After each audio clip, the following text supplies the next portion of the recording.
Hi, today we'll be making the best mod you can do for Beyerdynamic DT series headphones, the removable cable modification, which will cost only a few dollars. This detachable cable mod will give you the freedom and easily changing audio cables as needed. You will be able to use both short and long cables as well as cable-wide microphones. You can forget about broken cables and looking for new headphones forever, because after this mod all you need to do is plug in a new 3.5mm aux cable, which you can buy at any audio store for just a few dollars. This step-by-step guide can be used for Beyerdynamic DT 770, DT 880 or any other headphones with enough space in the housing for a new 3.5mm socket. Today's patient is this pair of Beyerdynamic DT 990 Pro 250 ohm headphones, whose cable my grandmother damaged in her sleep. But don't worry, my grandmother is safe, but the same can be said for this cable. You will also need a soldering toolkit and some super glue. Also, you will need to buy a 3.5mm socket. Either a 3-pole or 4-pole 3.5mm socket will work.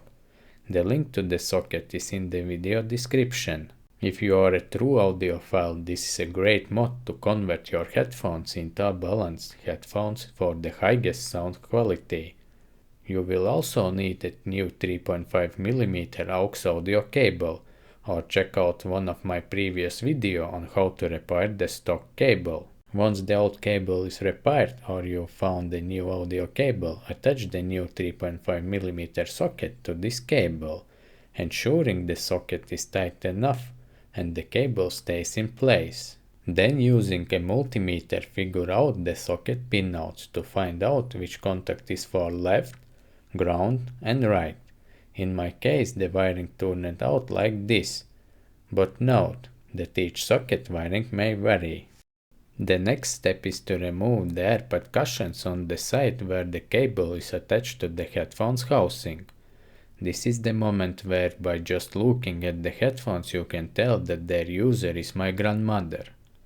If your headphones look similar, check out my video where I show how to easily replace the old pads to restore comfort and look of your headphones. Then carefully use a flat screwdriver to remove the locking ring. Take off the fabric filter and open the headphone housing. Cut the internal cable right at the headphone housing, leaving the wires long enough to reach the new socket. Then use pliers to pull out the metal locking pin and remove the old cable from the headphone, since it's no longer needed. Be careful around the speaker driver, as there are two tiny wires thinner than a human hair. They connect the speaker's voice coil, and if one of the small wires will be damaged, the headphones won't work. Next, thin the wires, which means coating them with solder. That will making it easier to solder wires to the socket contacts. Also thin the socket contacts. Then use a drill or reaming tool to enlarge the hole in the headphone housing so that the socket fits snugly inside. Close the headphone housing to check if the socket fits without problem. Then check which wire color corresponds to the left, right and ground channels. In my case the red wire is for the right, black for ground and white for the left channel. Then pull the wires through the new hole. Solder the wires to the socket, remembering the correct wiring. Red wire to the right channel of the socket, black wire to the ground contact, and white wire to the left channel. Once all the wires are soldered, cover the socket contacts with my grandmother's nail polish to avoid short circuits. Once the nail polish dries, apply super glue to the new hole and the socket itself. Then push the socket into the headphone housing. Apply super glue to the inside of the socket as well. If you can find baking soda in the kitchen, put it on top of the super glue, as it makes instant cement when combined with super glue. Then put back the headphone housing. If the socket contacts get in the way, use a screwdriver to push them to the sides. Close the headphone housing, put the fabric filter and the locking ring back. To reinstall the locking ring, the pin must align perfectly with the headphone housing hole. Now just connect the new cable, play some music and check if everything sounds right.